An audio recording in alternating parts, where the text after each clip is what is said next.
Hi friends, இன்னைக்கு வந்து கருவேப்பிலை வச்சு ஒரு சூப்பரான இட்லி பொடி தான் வந்து செய்ய போகிறோம். இது வந்து குழந்தைகளுக்காகத்தான். ஃபர்ஸ்ட் வந்து 1/2 கப் வந்து உளுந்து எடுத்துட்டு 1/4 கப் வந்து கடலைப்பருப்பு வந்து எடுத்துக்கலாம்.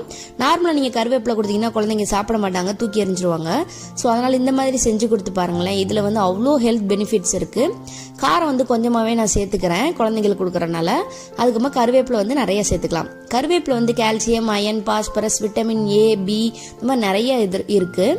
அதுக்கப்புறமா இதில் 1 டீஸ்பூன் வந்து சீரகம், 1/4 டீஸ்பூன் மிளகு, 1/4 டீஸ்பூன் மல்லி. ஸோ இதையும் சேர்த்து நல்லா வந்து வறுத்துக்கலாம்.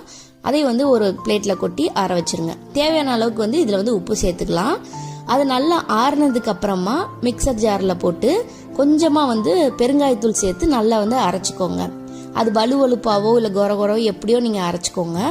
அதுக்கப்புறமா அதை சேர்த்து நல்லெண்ணெய் வந்து ஊற்றி குழந்தைங்களுக்கு தோசைக்கோ இட்லிக்கோ வச்சு கொடுத்தீங்கன்னா அவ்வளோ ஹெல்த் பெனிஃபிட்ஸாக இருக்கும். சூப்பராகவும் டேஸ்ட்டாகவும் இருக்கும்.